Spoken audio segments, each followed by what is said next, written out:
I, 29F, never thought I would be making a post like this, but recent events have left me questioning everything about my relationship. Let me provide some background first.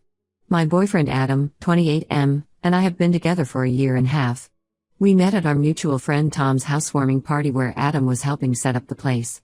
From the moment we started talking, there was an instant connection. He was working as a software developer at a growing startup, and I work in marketing. We bonded over our shared love of indie movies and rock climbing. He was charming, funny, and seemed genuinely interested in getting to know me. After exchanging numbers that night, we went on several dates and became official within a month. I should mention that I don't really have much family. My parents died in a car accident when I was 12, and my Aunt Rachel took me in. She was amazing, single, never married, but gave me all the love and support I needed. Unfortunately, she passed away last year from breast cancer. This loss has definitely affected how I approach relationships. I tend to be a people pleaser, always trying to keep everyone happy because I'm terrified of losing more people I care about. I also have lupus, which I was diagnosed with at 20. It's manageable with medication, and most days I'm completely fine. I just need to take my medications regularly and visit my doctor every few months for checkups. Sometimes I get flare-ups that leave me exhausted, but I've always managed on my own. Adam has been understanding about it, offering emotional support when needed, but I've never asked him for any physical help. From the beginning, I was honest with Adam about what I wanted in life: marriage, maybe kids in the future, a house with a garden. He seemed to want the same things. He would often talk about how his parents had been married for 35 years and how he wanted a stable, loving relationship like theirs. When he suggested moving in together after our first anniversary, I was overjoyed. We found a nice 2-bedroom apartment, and we're supposed to sign the lease next week. Everything seemed perfect until last week. I was at his place helping him pack some books when I found his diary. It was a simple black notebook, tucked between some old college textbooks. I know I shouldn't have read it, but things had felt off lately. He had been spending more time with his college friends, taking longer to reply to texts, and sometimes seemed distracted when we were together. My anxiety was through the roof, and I just wanted to know if everything was okay. The entry I read was dated just 2 weeks ago. The first part was about his day at work, normal stuff. Then he started writing about us. He wrote that he had been thinking about breaking up with me for the past month. He felt trapped, missing his freedom and spontaneous bachelor life. What hurt most was how he wrote about my illness. He said he wasn't sure if he wanted to deal with a chronically ill partner in the future, even though I've never once needed his help managing my condition. But then the entry took a turn that confused me even more. He wrote that while he had these doubts, I was ultimately a safe choice for marriage and settling down. He listed my qualities like he was writing a pros and cons list: good with money, responsible, organized, caring, would make a good mother. He mentioned how his parents adored me and how having a stable partner like me would help his career growth because his boss values employees with stable family lives. Reading that destroyed me. I sat on his floor for hours, reading those words repeatedly. Was this what I was to him? A safe bet? The responsible choice that would make his parents happy and help his career? What about love? What about all those times he talked about our future together? Was he just going through the motions because I fit some checklist of what a good wife should be? For the past week, I've been pretending everything is fine. We had dinner with his parents 2 days ago, and his mom kept talking about how happy she was that her son had found someone so grounded and responsible. I nearly broke down right there at the dinner table. Yesterday, we were looking at furniture online for the new apartment. Adam was excitedly planning where to put everything, talking about getting a dog once we're settled in. How can he plan a future with me while writing about wanting to break up with me? Is he just settling because it's easier than starting over? Or am I overreacting to what might have just been temporary doubts? My best friend Lisa thinks I should confront him before we sign the lease. She says I deserve someone who chooses me because they love me, not because I'm a safe option. But another friend, Rachel, suggested that maybe he was just working through normal pre-commitment anxiety in his diary and that I'm reading too much into it. The lease signing is in 5 days. We've already paid the deposit. His family is planning a housewarming party. Everything is in motion, but I feel paralyzed. Should I pretend I never read anything and hope his doubts were temporary? Should I confront him and risk being told that yes, I'm just a convenient choice?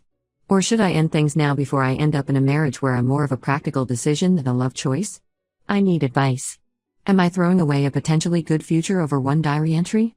Or am I saving myself from years of being someone's backup plan?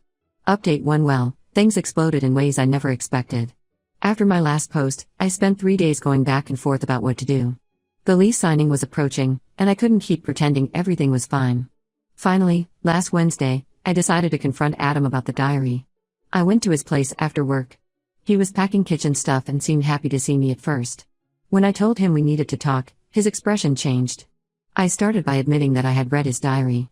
His initial reaction was exactly what I expected: anger about privacy invasion. He threw the box he was packing aside and started pacing around the room. But then something strange happened. After his initial outburst, he became eerily calm. He sat down on the couch, ran his hands through his hair, and said, "Maybe it's good you found it. We need to talk anyway." What followed was 2 hours of brutal honesty that shattered everything I thought I knew about our relationship. Not only did he confirm everything in the diary, but there was so much more I hadn't read. For the past 3 months, he had been regularly meeting his ex-girlfriend Sarah.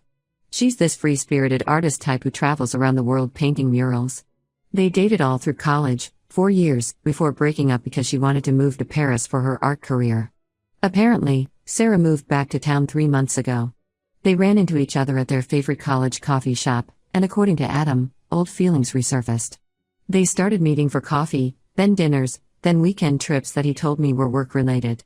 All while I was planning our future together and picking out furniture for our apartment. I sat there, feeling like I was having an out-of-body experience, as he explained how seeing Sarah again made him realize how settled his life had become with me. He actually used the word domesticated, like he was some wild animal I had tamed. When I brought up all the times he had talked about wanting marriage and a family, he said he meant it then, but now he felt pressured and trapped. The worst part? His entire family knew about Sarah. His mother's sudden interest in our apartment decoration wasn't excitement, it was guilt. She had seen Adam and Sarah having dinner at an intimate restaurant 2 weeks ago. Instead of telling me, she decided to push us toward moving in together faster, thinking it would force Adam to make the right choice. His sister Emma had even helped him hide their meetings by providing alibis when he was actually with Sarah. I ended things right there. I couldn't even cry, I was too angry. I started gathering whatever belongings I had at his place. Adam kept switching between apologizing and defending himself, saying he was confused and needed time to figure things out. I told him he could take all the time he needed, but not with me waiting around. My friend Lisa came to pick me up and offered me her spare room until I figure things out. The next few days were a blur of canceling the lease, thankfully we hadn't signed yet, untangling our shared streaming accounts, and blocking Adam everywhere. But the real bomb dropped 3 days ago. I received a long email from Sarah. Apparently, she had no idea Adam and I were still together. He had told her we were breaking up because I was too clingy and dependent. She attached screenshots of their conversations from the past months, him planning trips with her, talking about their future together, even looking at apartments in the artsy district of town. All while he was helping me pick out curtains for what was supposed to be our home. I couldn't help myself, I forwarded everything to his mother. She called me within minutes, crying and apologizing profusely. The family hadn't known the full extent of Adam's deception. They thought he was just catching up with an old friend and would eventually make the right choice. His sister Emma also reached out, saying she had suspected something was wrong when Adam started missing Sunday family dinners to work late, but didn't want to interfere. Yesterday, I started hearing from mutual friends. Adam has been telling everyone that I broke up with him because I was insecure and invaded his privacy by reading his diary. Some of them have taken his side, saying I should never have read his private thoughts. Tom, at whose party we met, even sent me a long message about how disappointed he was in my behavior. The irony is, if I hadn't read that diary, I would have signed that lease. I would have moved in with him, probably married him eventually, all while he was living this double life. I would have been his safe choice while he pursued what he really wanted with Sarah. Lisa says I dodged a bullet, but right now it feels like I took it straight to the heart. I'm staying in her spare room, sleeping on an air mattress, surrounded by boxes of stuff I had already packed for what was supposed to be my new home. Every time my phone buzzes, I hope it's Adam calling to say this was all a horrible mistake, then I hate myself for still wanting that. Some people say I'm partly to blame for reading the diary. Maybe they're right. But right now, I'm just trying to figure out how to trust anyone again after this. Update 2: Just when I thought I had heard everything about this situation, life threw another curveball at me. 2 weeks ago, I was getting coffee at my usual spot when I ran into Adam's cousin Mike. The same Mike who was supposed to be one of the groomsmen at our future wedding, according to all those plans Adam and I had made. Mike looked uncomfortable seeing me but then asked if we could talk. We sat down, and what he told me over the next hour completely changed everything I thought I knew about this whole mess.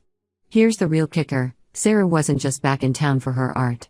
She had been dating Mike for the past year.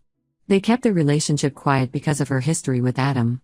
The family knew about it but agreed to keep it under wraps since Adam had always been sensitive about Sarah. When Sarah and Adam started meeting again, Mike initially thought his cousin was just getting closure. He trusted both his girlfriend and his cousin. But Mike showed me text conversations that painted a completely different picture. Adam had been actively pursuing Sarah, telling her that what they had was special and that he had never gotten over her. He told her I was just a rebound that got serious because I was convenient. At the same time, he was telling me Sarah was just an old friend he was catching up with.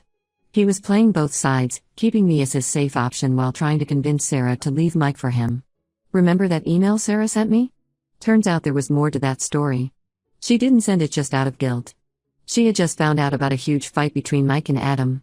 When Mike finally confronted Adam about pursuing Sarah, Adam tried to blame everything on me. He told Mike I was suffocating him, that I was using my illness to manipulate him, and that he was looking for any escape. Mike couldn't take the lies anymore and told Sarah everything. The family dynamic was even more messed up than I initially thought. Adam's sister Emma had actually tried to warn me several times. But Adam always manipulated her by bringing up how she had ruined his relationship with another girl in college by interfering. He would guilt-trip her by saying she was always trying to control his life. His mother's recent behavior, pushing for our move-in, the excessive interest in our future, was her way of trying to force Adam to do the right thing because she felt guilty about staying silent. Sarah and Mike are still together. They both apologized for their roles in this mess. Sarah admitted that at first, she enjoyed the attention from Adam. She had always wondered if leaving him for Paris was the right choice. But she never intended to leave Mike.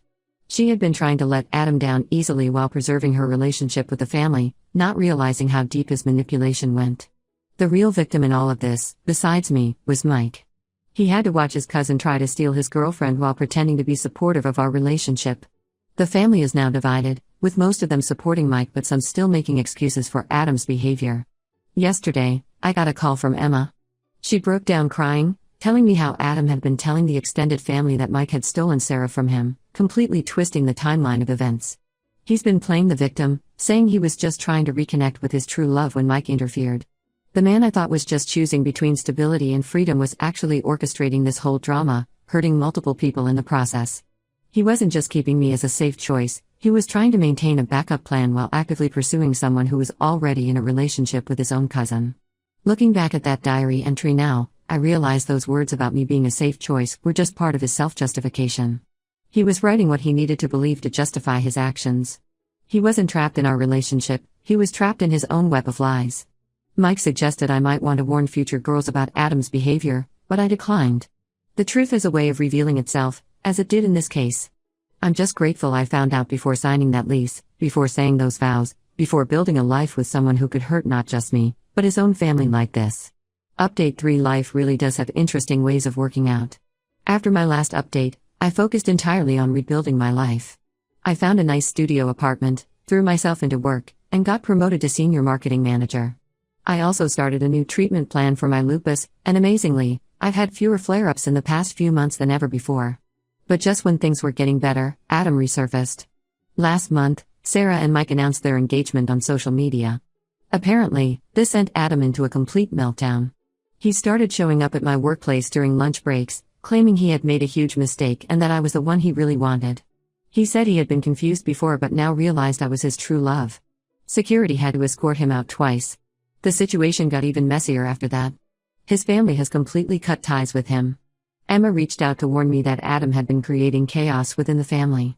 He started sending anonymous messages to Mike suggesting Sarah was cheating on him. He created fake social media accounts to post old pictures of him and Sarah together, tagging Mike in them. The final straw came when he tried to announce his and Sarah's relationship on Facebook the day after their engagement announcement, claiming they had been secretly seeing each other. The mutual friends who initially sided with him have been reaching out to apologize.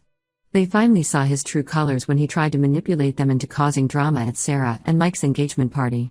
He had convinced several friends that they were being deliberately excluded because of me, even though most of them weren't even close to Mike or Sarah. Lisa told me he even tried to join our local gym, probably hoping to run into me. When the gym staff recognized him from the workplace incident, they had been warned. He caused such a scene that they had to call the police. I ran into his mother at the supermarket last week. She hugged me and broke down crying right there in the produce section. She apologized again for everything and said the family misses me but understands why I had to cut contact. She mentioned Adam had moved to another city after the workplace incidents, telling everyone that his entire family had betrayed him for Mike. Remember that diary that started all of this? Lisa helped me burn it in a ceremonial bonfire along with all his other stuff he had left at my place. We invited some close friends, made s'mores, and turned it into a healing ceremony of sorts. Watching those pages burn, I felt like a weight lifted off my shoulders. Looking back now, I'm actually grateful I read that diary. Yes, it was wrong to invade his privacy, but it led to the unraveling of a web of lies that would have trapped me in a marriage with someone who never really loved me. Sometimes the hardest truths save us from even harder futures. Sarah and Mike invited me to their wedding next spring.